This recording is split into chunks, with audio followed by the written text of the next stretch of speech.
Y amén. Pueden sentarse. Vamos a hablar del poder del perdón.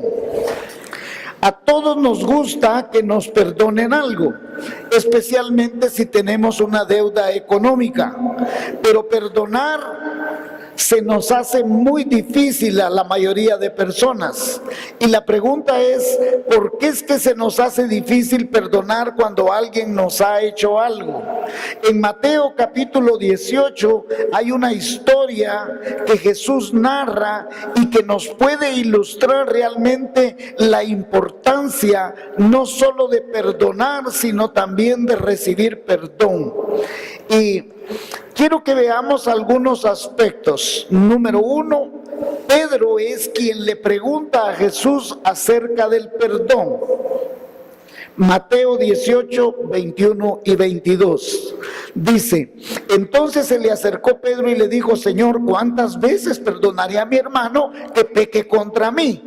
¿Hasta 7? Jesús le dijo, no te digo hasta 7, sino aún hasta 70 veces 7. Los rabinos del tiempo de Pedro, o sea, los maestros de la ley, sostenían públicamente que debía de perdonarse a una persona 3 veces. Jesús sorprende a Pedro, porque Pedro, siendo un poco más dadivoso, quería mostrarse hasta mejor que los rabinos, dijo, debo perdonar hasta 7 veces a mis hermanos que pequen contra mí. Jesús le dijo, no te digo 7, sino hasta 70 veces 7. Tampoco esto quiere decir que usted va a agarrar 70, lo multiplica por 7 y dice 70 por 7, 490. O sea que a la 491 ya no perdono a mi esposo. No, no está diciendo eso. Lo que Jesús está diciendo es que debemos de aprender a ser misericordiosos, a ser perdonadores, a que perdonar no tiene límite. Y uno se pregunta, pero ¿y qué pasa si la persona no me pide perdón? Ese es problema de esa persona. Pero el perdón debe ser dado por quien lo otorga. Se supone que el ofensor debería pedir perdón, se supone, pero si aún no pidiera perdón, nosotros deberíamos perdonarlo por nuestro propio bien. Segunda cosa, Jesús le narra una historia acerca del verdadero perdón. Ahora, Pedro no solo se queda con la pregunta y Jesús no lo deja solo con la respuesta. Jesús le va a narrar una historia para que él y nosotros podamos comprender qué significa eso. Vamos a Mateo 18, 23 y 24. Por lo cual dice, el reino de los cielos es semejante a un rey que quiso hacer cuentas con sus siervos y comenzando a hacer cuentas le fue presentado uno que le debía 10,000 talentos. Jesús está narrando la historia de un rey que posiblemente está llamando a sus administradores, a gente que gobernaba ciudades. Y entonces, como la Biblia solo dice siervo y habla de 10,000 talentos, uno no logra armar toda la imagen ni qué significaba 10,000 talentos. Pero permíteme explicarle cómo es que este hombre se pudo haber llegado a endeudar con tanto con el rey con 10,000 talentos. Fui a la enciclopedia en internet, en Wikipedia, y para Wikipedia dice que 10,000 talentos equivaldría a 270 toneladas de plata. Esto es 5,400 quintales de plata. 540,000 libras de plata, 8,640,000 onzas de plata.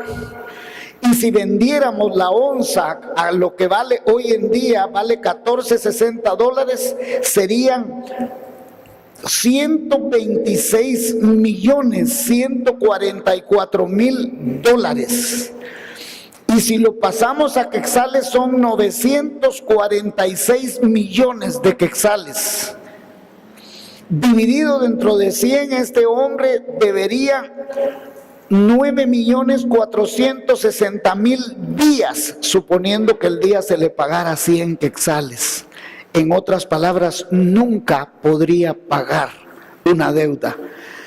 Pero si lo hacemos de acuerdo a como dice otro diccionario, un diccionario bíblico dice que 4 talentos, escúcheme, 4 talentos equivalía a 21,600 denarios. Un denario era el sueldo de un día. Entonces, si este hombre debía 10,000 talentos, si lo dividimos dentro de 4 va a dar 2,500, que lo vamos a multiplicar por los 21,600 denarios que valía. Eso suma 54 millones de denarios.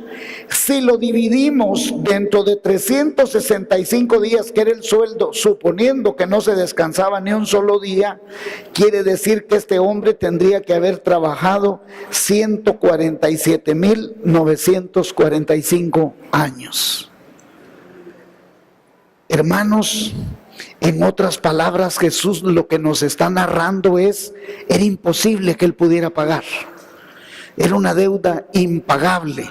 Ahora uno dice, bueno, ¿y cómo es que este hombre se llegó a endeudar tanto? Bueno, el asunto es que si él era un gobernador, probablemente él administró mal el dinero. Probablemente él tomó el dinero del reino, el dinero de una ciudad, el dinero de una provincia y lo despilfarró. Ahora, Jesús desea resaltar que por todos los medios posibles este hombre era incapaz de pagar la deuda. Versículo 25. Escucha lo que dice: a este, como no pudo pagar, ordenó su señor venderle y a su mujer e hijos y todo lo que tenía para que se le pagase la deuda. 26. Entonces aquel siervo postrado le suplicaba diciendo: Señor, ten paciencia conmigo, yo te lo pagaré todo. El señor de aquel siervo, movido a misericordia, le soltó y le perdonó la deuda. Número 3. El rey perdona la deuda. El rey, ante la pérdida que era irreparable, imagínense, el rey sabía, tenía bien clarito que hiciera lo que hiciera este hombre, no le iba a poder pagar. Aún cuando este le diga: teneme paciencia, yo te lo voy a pagar. Cuando usted le presta un dinero a alguien que sabe que es imposible que se lo pague y la otra persona le dice: teneme paciencia, no es cuestión de paciencia, porque sabe que no va a poder pagar. Él pidió paciencia, pero en realidad no tenía el tiempo suficiente para pagar, ni aunque hubiera vivido 1000 vidas. Hubiera trabajado vida tras vida, tras vida, tras vida, siendo esclavo, y nunca hubiese pagado la deuda. El siervo piensa que pidiendo paciencia era lo que necesitaba, pero en realidad lo que necesitaba era perdón, hermanos. Y póngame atención aquí, hermanos, porque este es el punto medular. Lamentablemente, nosotros mismos no tenemos la perspectiva correcta con respecto a nuestras deudas con Dios, porque pensamos lo mismo. Cuando usted y yo pecamos con Dios, le decimos: Señor, teneme paciencia. Tú sabes que yo soy así, mero carnaloso. Yo he oído oraciones de hermanos que dicen: ay, si el Señor sabe que yo soy bien carnal, que me tenga paciencia. Aquí no es de paciencia la cosa, hermanos. Aquí es de perdón.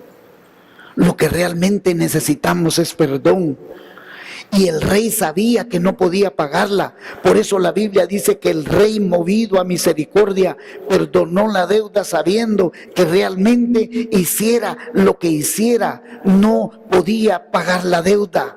La promesa de aquel siervo era inútil. Cuando usted le promete a alguien: mira, alguien que presta dice: préstame 1000 quetzales, te los voy a pagar mañana. Si no tiene hoy, ¿cómo los va a pagar mañana? Es mentira. Y la otra persona que está del otro lado sabe que es una realidad. Número 5. El perdonado no desea perdonar. Versículo 28. Pero saliendo aquel siervo halló a uno de sus consiervos que le debía 100 denarios, y haciendo de él le ahogaba diciendo: págame lo que me debes. Entonces su consiervo, postrándose a sus pies, le rogaba diciendo: ten paciencia conmigo y yo te lo pagaré todo. Mas él no quiso, sino fue y le echó en la cárcel hasta que pagase la deuda. Hermanos, es interesante que este hombre recién ha salido de un gran embrollo. Este hombre no tenía cómo pagar. Cuando el rey había dicho: véndanlos, vendan a la esposa y a los hijos. El rey quería justicia. El rey sabía que era imposible que pudiera pagar. Un esclavo era vendido por 1 denario. Y si él hubiera tenido unos 3, 4 hijos, lo más que hubiera recuperado el rey era unos 6 denarios. Unos 6 talentos de los 10,000 talentos que aquel hombre debía. Este hombre apenas debía 100 denarios. ¿Y qué eran 100 denarios? 100 días de trabajo. Mire, es interesante lo que la Biblia dice, porque la Biblia, la palabra que usa en griego es una palabra muy grosera. La palabra en griego es anglosaxón, y la palabra anglosaxón quiere decir que dice que lo agarró del cuello y lo estaba ahorcando. Imagínense, cuando el rey lo manda a llamar a él y él debe 10,000 talentos, el rey le dice: págame lo que me debes. Él le da tiempo, se tira al suelo y le postra y dice: por favor, te ruego, ten paciencia conmigo, yo te lo voy a pagar. El rey dice: vendan a la mujer y los hijos. Él le ruega, le suplica: por favor, no. Bueno, movido a misericordia lo perdona. Saliendo él de esta gran deuda, se encuentra con un consiervo, con un amigo que le debe solo 100 días de trabajo. ¿Y qué hace él? Dice que lo tomó del cuello y lo ahogaba. Lea su Biblia. Pero la palabra en griego dice que lo tomó del cuello y lo estaba ahorcando. Me pagas. Groseramente, indulgentemente, no tuvo indulgencia con este hombre. Inmisericordiamente. La deuda era insignificante, pero el reclamo era feroz, implacable, inmisericordia. Y es interesante que el hombre usa las mismas palabras: tenme paciencia, yo te lo pagaré todo. Pero él, a pesar de que le suplicó, a pesar de lo que le dijo, acto seguido ordena que lo pongan en la cárcel. Número 6. Las consecuencias de no perdonar, hermanos. Son los consiervos que se duelen de la actitud del hombre. Los amigos que conocen a este hombre les duele de haber visto que el rey le había perdonado una gran deuda y que él no había tenido misericordia, no había tenido un corazón dulce, amoroso para perdonar a otro que tenía una deuda con él. La Biblia no muestra que este hombre en su conciencia se hubiese acostado aquella noche intranquilo diciendo: ay, ¿para qué lo metí preso? No, ni siquiera tiene conciencia, no tiene dolor de pensar que a él le habían perdonado una gran deuda y él no era capaz de perdonar una deuda pequeñita. Fueron otros. Ojo, aquí está la segunda cosa que usted debe llevarse en el corazón, hermanos. Son otros los que veían la maldad que había en el corazón de él. Y hermanos, lo vergonzoso es que muchas veces nuestra conducta pecaminosa, somos ciegos para ver lo nuestro, pero somos muy buenos para ver los problemas de otras personas. Este hombre no fue capaz de ver su maldad en su corazón. Y ¿sabe qué es lo triste? Que los cristianos somos así. Es vergonzoso, pero somos muy buenos para ver el pecado en otra persona, para ver la maldad en otra persona, pero no miramos la maldad que hay en nuestro propio corazón. Y Jesús lo que quiere enseñarnos es que nosotros deberíamos de desnudar nuestro propio corazón, ser sensibles ante el dolor de la otra persona, ser sensibles que usted quizás un día le va a tocar que perdonar a alguien, porque Dios le ha perdonado mucho a usted y a mí. Y por otro lado, hermanos, los consiervos van, dice, y le cuentan al rey lo que había hecho. ¿Y sabe qué contestó el rey? Siervo malvado. Si yo te perdoné aquella gran deuda, tú debiste haber perdonado. El rey realmente ahora está molesto, ahora está alterado.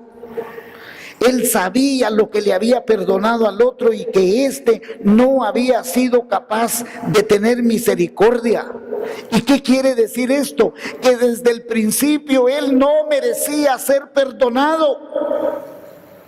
Desde el principio él merecía recibir juicio. Porque una vez que a él le tocó perdonar a otra persona, él no fue capaz de perdonar. Este hombre desde el principio merecía que el juez lo enjuiciara, que el rey lo enjuiciara. Número 7. Dios demanda un perdón genuino. Versículo 35.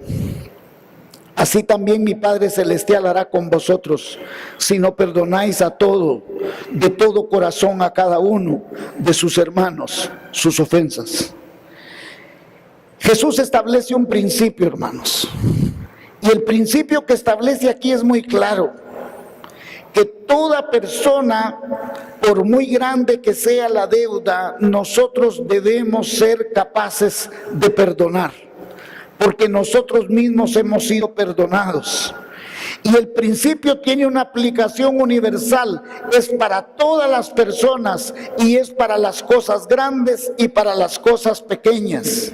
Es que solo me botó un agua, lo perdono, pero me botó un garrafón, ese sí no se lo puedo perdonar. No, el principio es el mismo.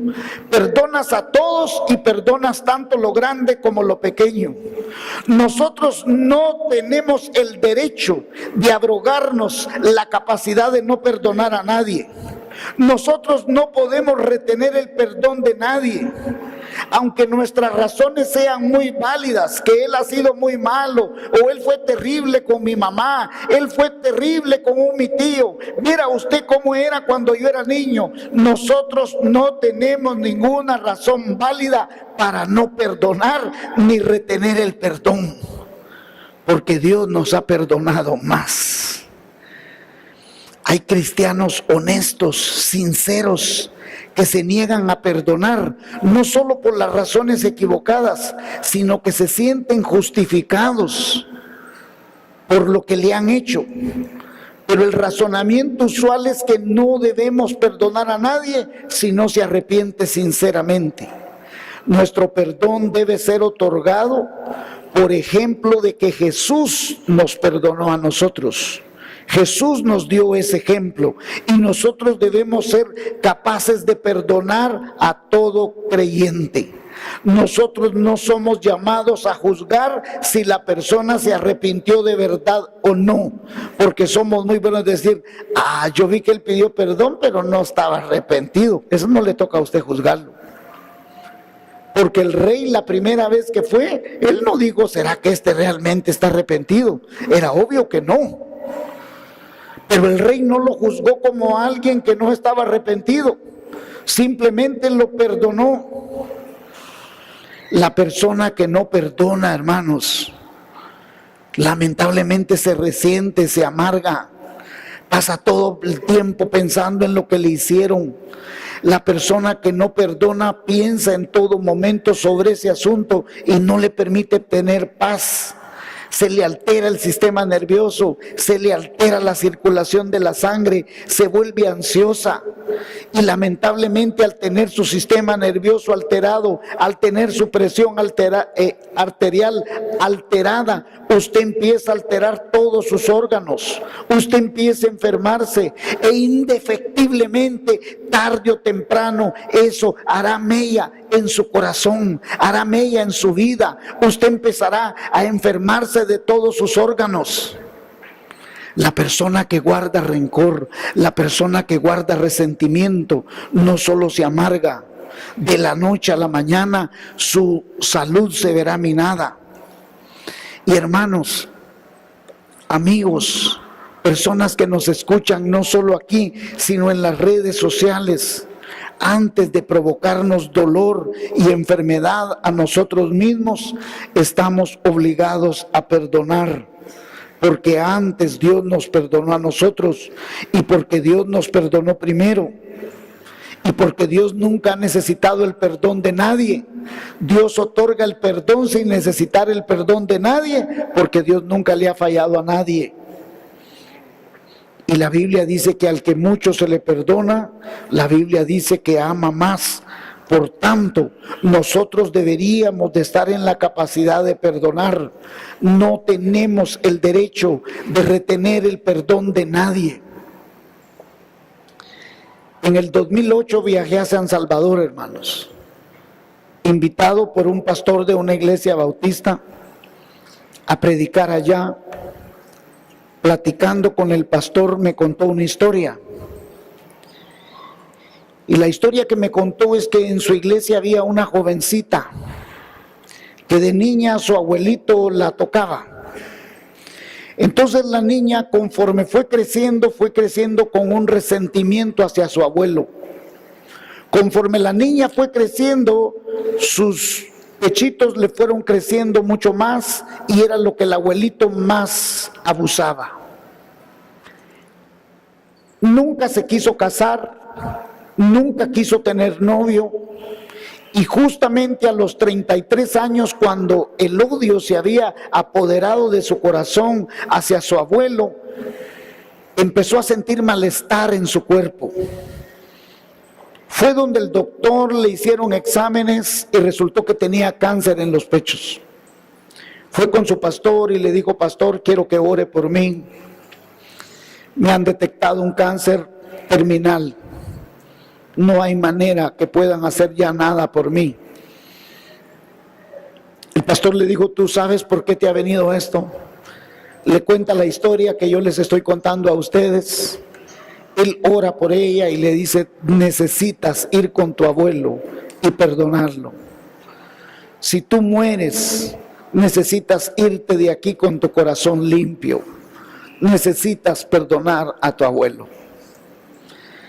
Ora la muchacha con el pastor. Esa misma semana se va a un pueblo a buscar al abuelo. Encuentra al abuelito. Se arrodilla ante el abuelito y le dice: quiero su perdón, le dice. Yo le he sentido resentimiento a usted desde niña. Y no sé los detalles, no sé lo que hablaron. El abuelito le dice: perdóname, fui yo el que te hice daño. La niña, hoy mujer, se regresa a El Salvador. Pasan los días, pasan las semanas. Un día ya no empieza a sentir el malestar. Va, se hace los exámenes y estaba completamente sana. No había cáncer, hermanos. Dios la había sanado.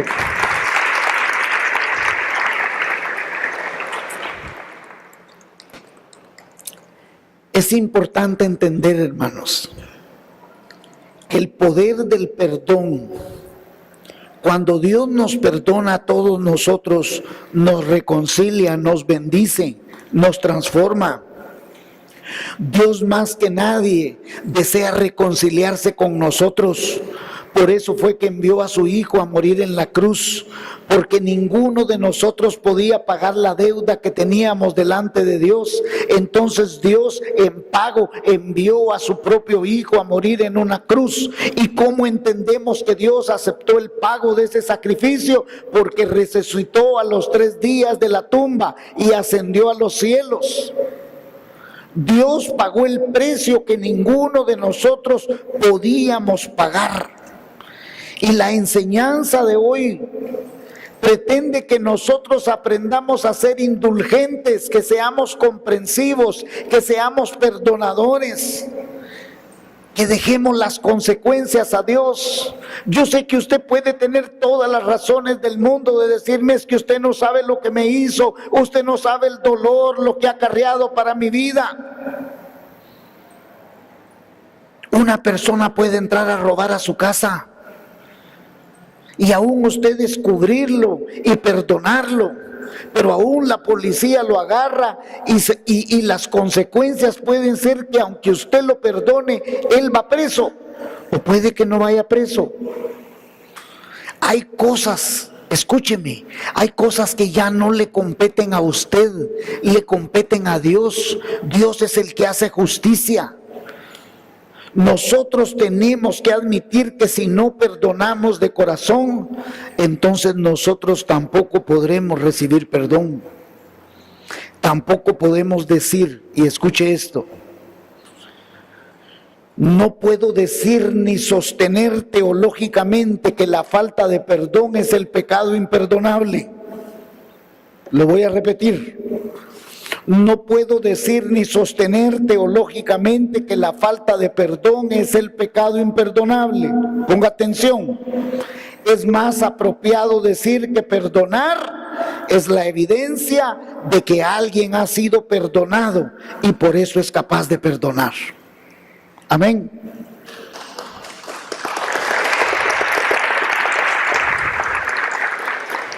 Jesús espera encontrar corazones misericordiosos. Jesús espera encontrar la evidencia de un corazón que ha sido tocado. El apóstol Santiago escribió en su carta, en el capítulo 2, versículo 13, porque juicio sin misericordia se hará con aquel que no hiciere misericordia, y la misericordia triunfa sobre el juicio. Escuche bien, porque juicio sin misericordia se hará aquel que no hiciere misericordia, y la misericordia triunfa sobre el juicio. ¿Qué está tratando de decir? La salvación no es porque si yo perdono o no perdono, no. La salvación viene porque Cristo está en mi corazón. El problema es que hay creyentes que por no perdonar están sufriendo en su corazón. Y entonces, por no tener misericordia hacia otros, cuando el juicio de Dios viene a la vida de su persona o a la vida de la persona que le hizo daño a usted, usted no tuvo misericordia. Entonces Dios no puede tener misericordia de usted. No pierde la salvación, pero sufre, tiene dolor, se enferma. ¿Qué debe quedar en nuestra mente hoy, hermanos? Que en la parábola el que no perdonó fue entregado a los verdugos. Y cuando usted no perdona, usted mismo se entrega a los verdugos de la vida. Hay almas en este mundo que son torturadas por la falta de perdón. No se torture, perdone, bendiga. ¿Y yo cómo puedo hacer, pastor, si no puedo perdonar? Empiece orando, bendiciendo a esa persona. Entréguele sus cargas a Cristo. Y permítame terminar con una historia.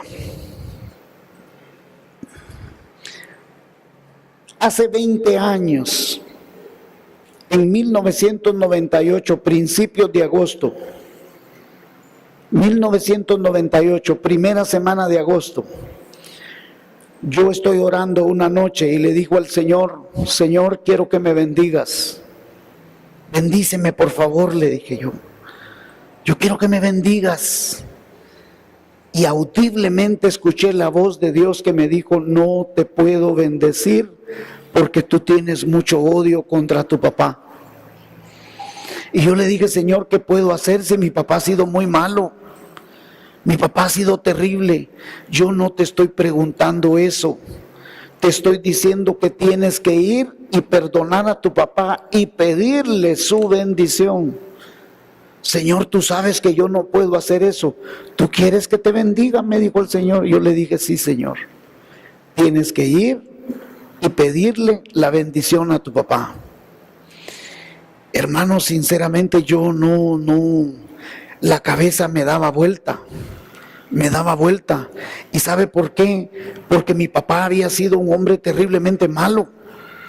Mi papá había sido tan terriblemente malo que golpeaba a mi mamá, la hacía sangrar. Mi mamá se le deformó la nariz de las veces que mi papá le pegaba. Mi mamá estaba enferma, mi mamá estaba terriblemente mal, de lo terriblemente malo que era mi papá. Mi papá tenía tantísimo dinero y nos hacía aguantar hambre a nosotros. Mi papá tenía tanto dinero que era dueño de almacenes. Nosotros vivíamos a una cuadra de la avenida de la Reforma. No les estoy hablando ni ayer ni antier, les estoy hablando de los años 60. Ahí vivíamos nosotros, a una cuadra de la avenida del Reformador. ¿Ustedes creen que vivía cualquier persona ahí? Tenía que ser inmensamente rica una persona. Y yo llegué a odiar a mi papá porque nosotros nos quedamos en la calle. Yo andaba a veces cuando estaba tomando, yo lloraba y decía yo, ¿por qué yo no tuve un papá que fuera carnicero, marimbista, pero no el papá que yo tuve? Pero cuando yo, en 1998, aquella noche, le digo al Señor, Señor, bendíceme, no puedo bendecirte a menos que perdones a tu papá, a menos que vayas y que te bendiga Él. Hermanos, mi papá estaba sentado en su escritorio. Yo llegué, era una tarde, y me arrodillé ante él y le dije, papá, vengo a pedirle perdón. Yo he tenido mucho resentimiento y mucho odio por usted. Les voy a decir lo que le dije y lo que no le dije.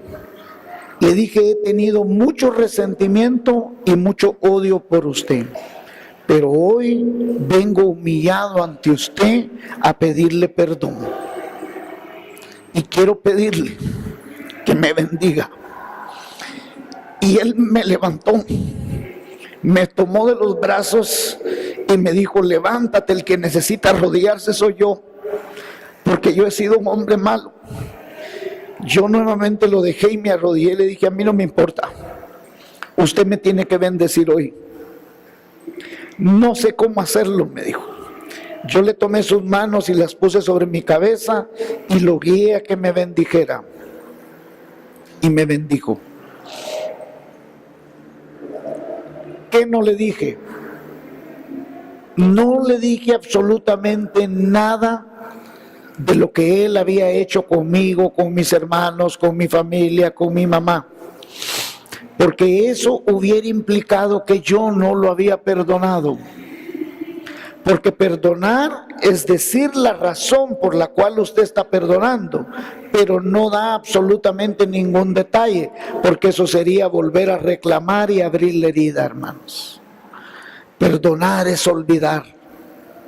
Cuando Jesucristo nos perdona a nosotros, nos perdona por siempre. Escuche esto. Al día siguiente mi papá se levantó y me dijo, hijo,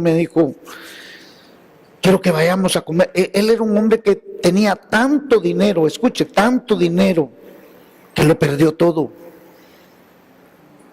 Mi papá se ganó 10 veces la lotería. Y las 10 veces dilapidó el dinero. El día que mi abuelita murió le dejó 2 millones en el banco. En 6 meses se lo gastó tomando. En 6 meses se gastó todo el dinero. Ni un centavo le dejó a mis hermanos o a mí. Nada.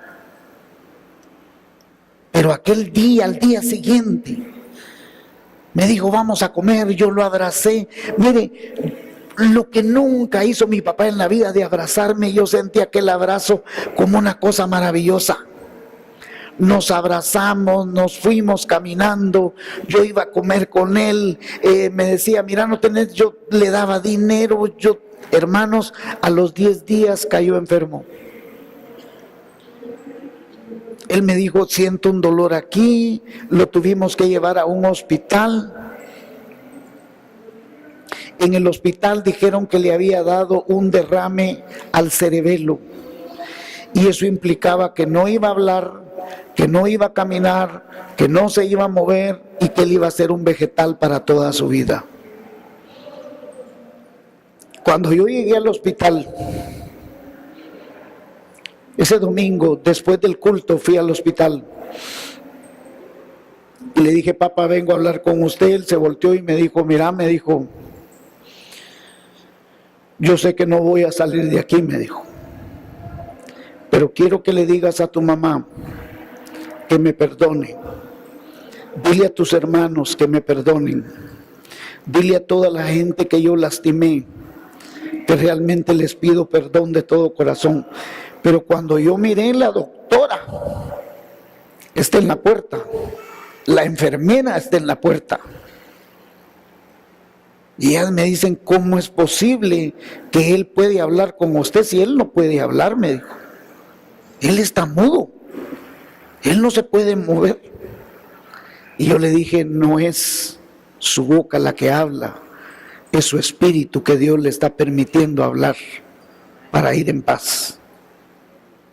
Y aquel día mi papá se fue y yo sé que está con Cristo, hermanos, para gloria del Señor.